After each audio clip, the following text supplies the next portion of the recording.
ఆంధ్రప్రదేశ్ రాష్ట్రానికి మాత్రం మోదీ ఒక పెద్ద వరం ఇచ్చారనే చెప్పొచ్చు. 9,417 కోట్లు అయితే మంజూరు చేయడం జరిగింది.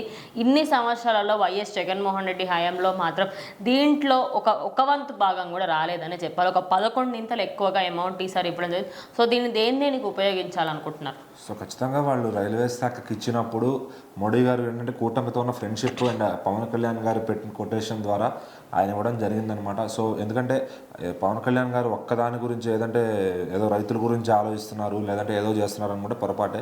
మొత్తం రాష్ట్రాన్ని అన్ని దిశల్లో ఏ కేటగిరీలో అప్డేట్ చేయాలి, ఎన్ని పోర్ట్ఫోలియోస్ ప్రకారం అప్డేట్ చేయాలి అన్ని రకాలుగా చేసుకుంటున్నారు అనమాట. అటు అటవీ శాఖ అనే కాదు, పంచాయతీలనే కాదు, రైల్వే శాఖ కానీ ఏదన్నా కానీ రైతులకు ఏదైనా ఉపయోగం ఉంది కానీ మొత్తం అన్నీ కూడా గ్రౌండ్ లెవెల్లో దిగి ఆయన ఒక్కొక్కటి తెలుసుకుంటున్నారు అనమాట. సో వాటికి ఎక్కడి నుంచి పని మొదలు పెట్టాలి అండ్ వాళ్ళ తోటి వాళ్ళు ఎవరైతే మినిస్టర్లు కూటమిలో ఉన్నారో వాళ్ళు ఎవరు కూడా రూపాయి తినకుండా పని ఎట్లా చేయించాలనే దానికి నిజంగా పవన్ కళ్యాణ్ గారు ఒక స్ట్రాంగ్ ఇదిగా ఉన్నారని చెప్పొచ్చు ఖచ్చితంగా. సో మరి పవన్ కళ్యాణ్ గారు ఖచ్చితంగా దీనికి మోడీ గారు ఇంత ఇస్తున్నారంటే ఆయన పవన్ కళ్యాణ్ గారిని చూసే ఇస్తున్నారు. ఇన్ఫ్యాక్ట్ పవన్ కళ్యాణ్ గారిని అవసరమైతే వాళ్ళ పార్టీలో కూడా కలిపేసుకోవడం కూడా రెడీగా ఉన్నారనమాట. సో అంత అభిమానం ఏర్పరచుకున్నారు పవన్ కళ్యాణ్ గారు అయితే కనుక. సో జనరల్గా అభిమానులు ఉంటారు, మరి ఒక రాజకీయ నాయకుడు కాదు ప్రైమ్ మినిస్టర్ కూడా పవన్ కళ్యాణ్ గారిని అంత ఆరాధిస్తున్నారంటే సో ఖచ్చితంగా మరి ఆయన నిజంగా గొప్పదే సాధించి ఉండాలి. జన బలం ఏదైతే ఉందో అది అందుకని చెప్పి తుఫాన్ అని కూడా పోల్చుకున్నారనమాట. సో ఈరోజు రైల్వే శాఖకి ఇంత తెప్పించారు. అంతకుముందు జగన్ హయాంలో కానీ అంతకుముందు కూటమి అనేది లేనప్పుడు కానీ ఇంత అమౌంట్ అయితే వచ్చేది కాదు ఖచ్చితంగా. సో ఈ రోజున పవన్ కళ్యాణ్ గారు మాట అంటే అక్కడ ఒక వేదవాక్కుగా మారింది. ఎందుకంటే ఆయన వెళ్తున్నారు, బీజేపీ కోసం నిలబడుతున్నారు, అక్కడెక్కడ అవసరమైతే గెలిపిస్తున్నారు. సో ఆయన కోసం వీళ్ళు ఏది అడిగినా కూడా కాదనకుండా ఇస్తున్నారు అనమాట.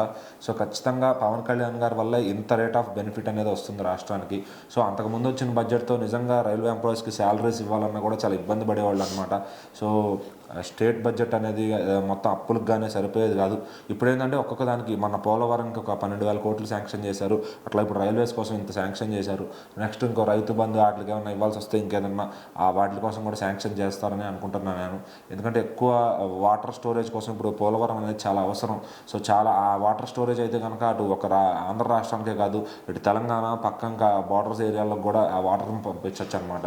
సో ఖచ్చితంగా ఆ వరద నీరు ఏదైతే ఉందో, వర్షం నీరు ఏదైతే ఉందో వాటిని స్టోరేజ్ చేసుకోవచ్చు. ఆ పోలవరంలో అంత కెపాసిటీ ఉందన్నమాట. 2 రాష్ట్రాలు కాదు 3 రాష్ట్రాలకు సరిపడా నీరు తాగొచ్చు అక్కడ.